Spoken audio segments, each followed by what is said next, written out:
आज हम चंदन धारण, भस्म धारण, तिलक धारण कैसे करते हैं उसके बारे में चर्चा करेंगे। बहुत सारे वीडियो आप देखे होंगे कि चंदन धारण, गंधा धारण ऐसे करते हैं, वैसे करते हैं। मुझे आज वीडियो बनाने का क्यों ज़रूरत पड़ा? क्योंकि चंदन धारण, तिलक धारण सबसे महत्वपूर्ण चीज़ है। जैसे कि वैष्णव आगम तिलक, वैष्णव तिलक आप जानते हैं, शैव तिलक, शाक्त तिलक, गाणपत्य तिलक, इसे भी अलग अलग तिलक है। जो जिस देवता का तिलक को पसंद करता है, उसी देवता का जो उसका भक्त हो, वो उसी का ही तिलक को धारण करता है। तो शास्त्र में कहा गया है, चंदनस्य महापुण्यं पवित्रं पापनाशनम आपदा हरते नित्यम लक्ष्मी पश्यति सर्वदा। चंदनस्य महापुण्यम, चंदन धारण करने से महापुण्य प्राप्त होता है। पवित्रं पापनाशनम, चंदन धारण करने से शरीर पवित्र रहता है और पापनाश हो जाता है। आपदा हरते नित्यम, यानी कि सर्व विपद खंडन हो जाता है। लक्ष्मीर बसती सर्वदा, साधक के पास हर वक्त लक्ष्मी सदैव बसमान करते हैं। तो चंदन जो दिया जाता है, देवताओं को चंदन दिया जाता है, उसका मंत्र है, वैदिक मंत्र जो होता है वो गंधद्वाराम धुराधर्षाम नित्य पृष्ठाम करीश्रणीम ईश्वरी ही सर्वभूतानाम त्वामिह पहुए श्रियम। इस मंत्र से चंदन को देवताओं को दिया जाता है। और जब चंदन लगाया जाता है तो कांति लक्ष्मी धृति सौख्यम सौभाग्यं मतुलं मम ददातु चंदनम नित्यम सततम धारयाम्यहम्। इस मंत्र से चंदन शरीर में लगाया जाता है। द्वादश तिलक, सप्त तिलक, पंच तिलक, त्रिही तिलक, इसके बारे में आपको तो पता है शायद। द्वादश तिलक कौन करते हैं, 10 तिलक कौन करते हैं, सप्त तिलक कौन करते हैं, पंच तिलक और त्रितिलक कौन करते हैं।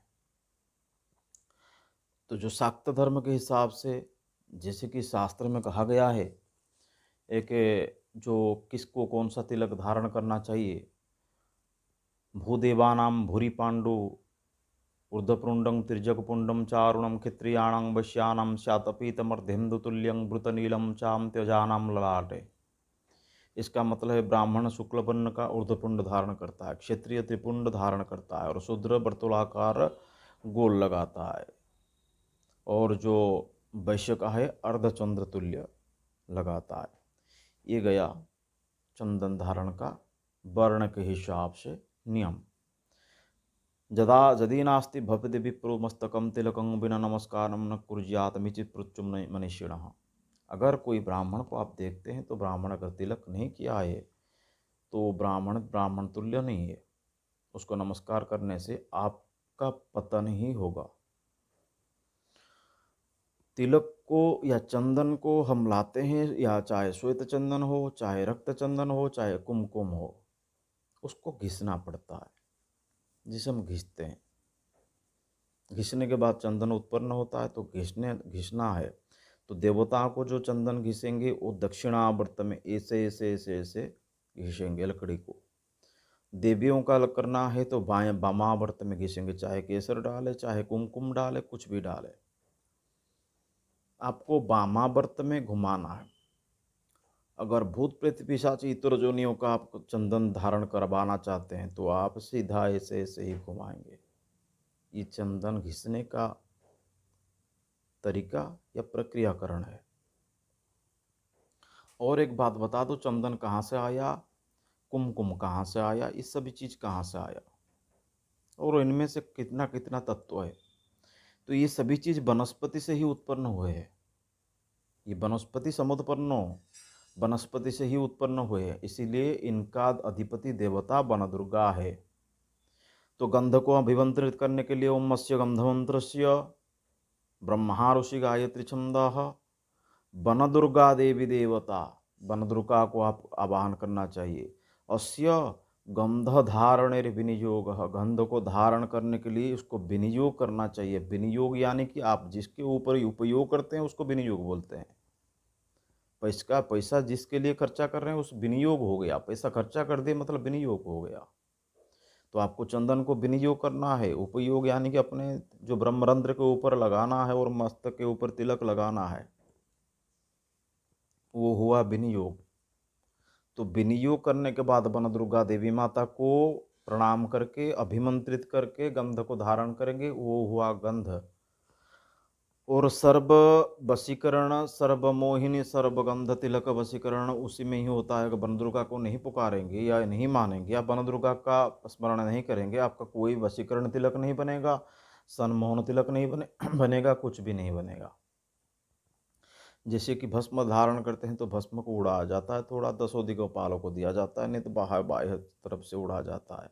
वामदेवाय नमः, जुष्ठाय नमः, श्रेष्ठाय नमः, कालाय नमः, कलविकरणाय नमः, बलविकरणाय नमः, बलाय नमः, बलप्रमथनाय नमः, सर्वभूत दमनाय नमः, मनोनमनाय नमः, अघोराय नमः, ऐसा बोल के आपको त्रिपुंड धारण करना है। नहीं तो कश्यपस्य त्रियायुषम, वैदिक हिसाब से कहा जाता है कि कश्यपस्य त्रियायुषम, जमदग्नि त्रियायुषम, जदेवानाम त्रियायुषम, तन्मस्तु त्रियायुषम। मगर तंत्रोक्त कर्म अघोरेभ्य तघोरेभ्य घोर घोरतरेभ्य सर्वतः सर्व सर्वेभ्यो नमस्ते अस्तु रुद्ररूपेभ्य। नहीं तो अघोर का एक मंत्र आता है जो मंत्र गुप्त है, जिससे मंत्र के माध्यम से भस्म धारण किया जाता है। और भस्म किधर किधर धारण किया जाता है?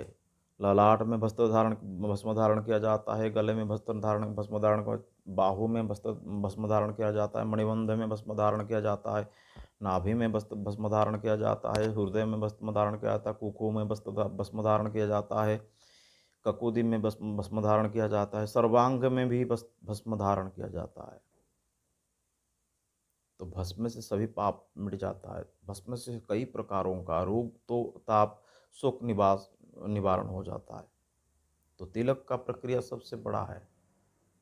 और देवी भक्त सर्वदा लाल बिंदी ही लगाते हैं, लाल गोल वाला टिक्का ही लगाते हैं। और यक्ष साधक, किन्नर साधक, पिशाच साधक ये सभी सीधा ही लगाते हैं। शैव भक्त, भैरव भक्त त्रिपुंड लगाते हैं। और विष्णु भक्त